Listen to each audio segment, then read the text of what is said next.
नमस्ते, सत श्री अकाल, प्रणाम, सलाम वालेकुम। मित्रों, welcome to the video meaning of काफ़िर अकॉर्डिंग टू इस्लाम। इस्लाम धर्म ग्रंथों के अनुसार, इस्लामिक विद्वानों के अनुसार काफ़िर शब्द का क्या अर्थ है, इसको बताने का प्रयास किया गया है ताकि कोई दुविधा में न रहे और अपना जानकारी मुकम्मल रहे। आइए शुरू करते हैं वीडियो को।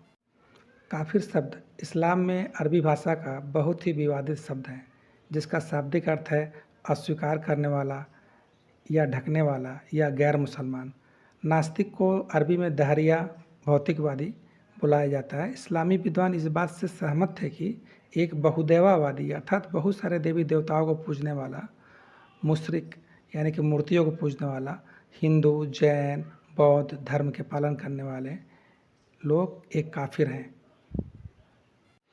मुस्लिम आक्रमणों के इतिहास, कहानियों और लूट पर अपने संस्मरणों में दक्षिण एशिया के कई मुस्लिम इतिहासकार और विद्वानों लेखकों ने हिंदू, बौद्ध, सिख और जैन धर्म के पालन करने वालों के लिए काफिर शब्द का प्रयोग किया है।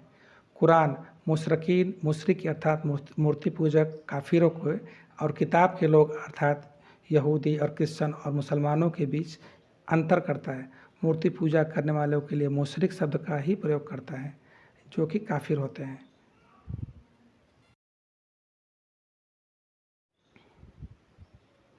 यहूदी और ईसाइयों को जजिया का भुगतान करने की आवश्यकता थी। जजिया अर्थात जहाँ इस्लामिक शासन होता है वहाँ गैर मुस्लिमों से एक प्रकार का कर लिया जाता है, टैक्स लिया जाता है। जबकि 4 मज़हबों के विभिन्न नियमों के आधार पर अन्य मतलब यहूदी और ईसाइयों के से अन्य जो थे, उनके अलावा जो थे हिंदू, बौद्ध, सिख और जैन धर्म के पालन करने वालों को इस्लाम को स्वीकार करना का एक शर्त होता था, जजिया देने का शर्त होता था, निर्वासित होने या मारे जाने का शर्त होता था। अर्थात काफिरों पर 4 शर्त होता था, या तो इस्लाम स्वीकार करो, या तो जजिया दो, या तो निर्वासित हो या मर जाओ, मारे जाओ अर्थात मतलब कत्ल हो जाओ। ये हिसाब था।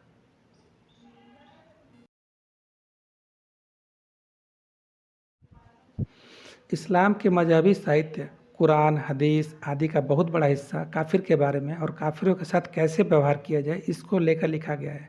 कुरान का लगभग 64% भाग काफिरों से संबंधित है। सिरा के 81% भाग में इसी बात का वर्णन है। इस्लाम के पैगंबर मोहम्मद काफिरों के साथ कैसे निपटे थे। हदीस का लगभग 32% भाग काफिरों या कुफ्र के बारे में है। इस प्रकार इन तीनों का औसतन 60% भाग काफिर या कुफ्र के बारे में लिखा है। आप सोचिए इस्लाम काफिरों के बारे में कितना ज़्यादा गहराई से बातें करता है, ये समझने की बात है। प्रायः इस्लाम का पूरा सिद्धांत उसके 6 सूत्रों पर आधारित है, जो निम्नलिखित है। मतलब 6 बातों पर इस्लाम आधारित है। इस्लाम को मानने वालों को इन 6 बातों पर पूरा यकीन करना होगा, उसका पालन करना होगा। पहला है तौहीद यानी एक अल्लाह पर ईमान या विश्वास रखना, मलाइका पैगंबर पर विश्वास रखना और फरिश्तों पर विश्वास रखना और हूरों पर विश्वास रखना, इस्लामी पवित्र पुस्तकों पर विश्वास रखना, इस्लामी पैगंबरों और संदेश देने वाले नबियों पर विश्वास रखना, तकदीर या विधि या भाग पर विश्वास रखना और क़यामत के दिन पर विश्वास रखना, जिस दिन सृष्टि का प्रलय होगा और उस दिन सबके पाप पुण्य का हिसाब होगा, सबको स्वर्ग नर्क में भेजा जाएगा उसके कर्मों के हिसाब से। यही दिन है क़यामत का दिन।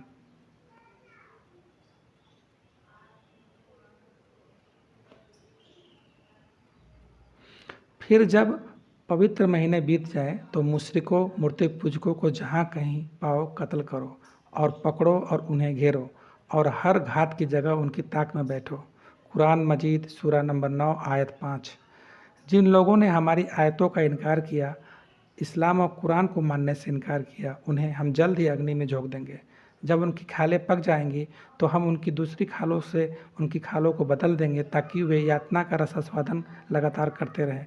निसंदेह अल्लाह प्रभुत्वशाली तत्वदर्शी है। कुरान सूरा नंबर 4 आयत नंबर 56। ये मुशरिकों के लिए ये सारी बातें लिखी हुई हैं कुरान के अंदर। ईसाइयों और यहूदियों के साथ मित्रता मत करो। सूरा नंबर 5 आयत नंबर 51। काफिरों को जहाँ पाओ उनको जान से मार दो। सूरा नंबर 2 आयत नंबर 191।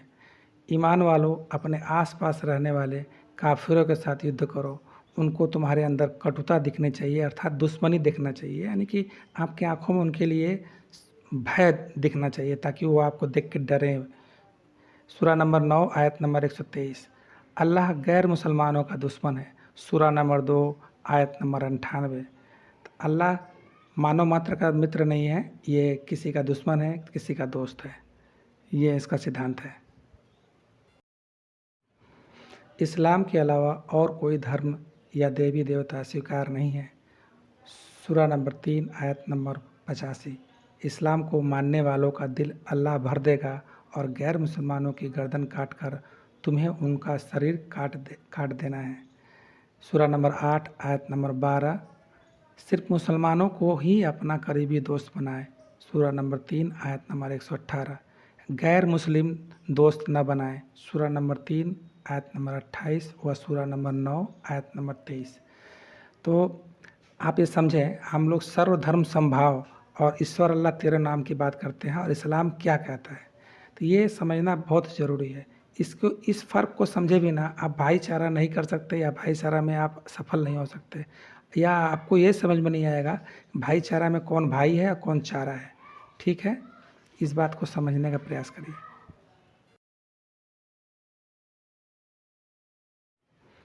गैर मुसलमानों के साथ तब तक लड़े जब तक अल्लाह का धर्म पूरी तरह से दुनिया में स्थापित न हो जाए।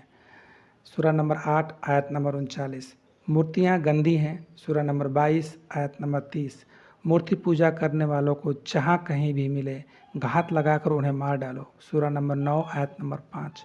जहाँ कहीं पाखंडी और मूर्ति पूजक पकड़े जाते हैं उनकी बुरी तरह से हत्या कर दी जाएगी। सूरा नंबर 23 आयत नंबर 61। तो इस बात को समझने का प्रयास करिए, क्यों कुरान ही सिखाता है लोगों को गैर मुस्लिमों के प्रति आतंकवादी बनना या दुश्मन बनना। अब आप ये समझ सकते हैं कि अगर इनका पॉपुलेशन अगर आज 20% है तो ये इस तरह से हावी हैं कि आपको आपके हक का चीज़ राम मंदिर या काशी विश्वनाथ या मथुरा जो कुछ भी है वो देना नहीं चाहते।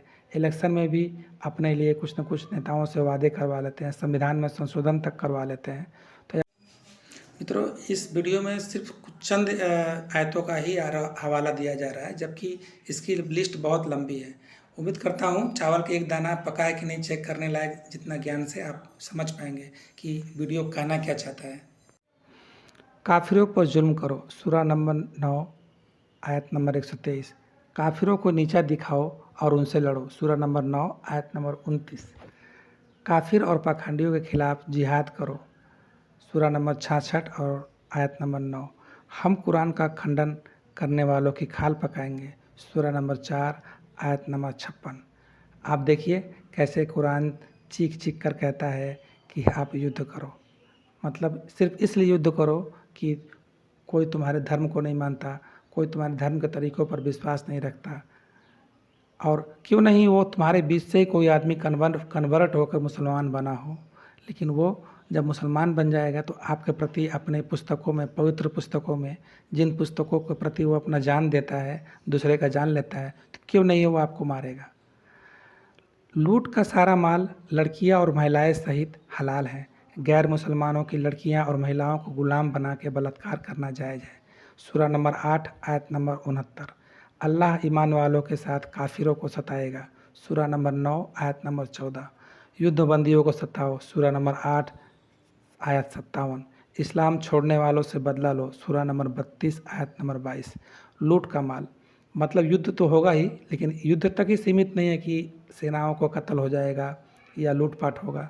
लूटपाट के अलावा जो लड़कियां, महिलाएं, जो बच्चे, जो मर्द जो पकड़े जाएंगे वो भी हलाल है। हलाल है मतलब आप उनका व्यापार कर सकते हैं, आप उनके साथ कोई भी गलत व्यवहार कर सकते हैं, रेप कर सकते हैं। क्लियर लिखा हुआ है कि बलात्कार करना भी जायज़ है। अल्लाह के सिवा कोई पवित्र ईश्वर नहीं है, मतलब जितना भी धर्म के मानने वाले लोग अपने अपने देवी देवताओं को मानते हैं सब अपवित्र हैं, नरकवासी हैं।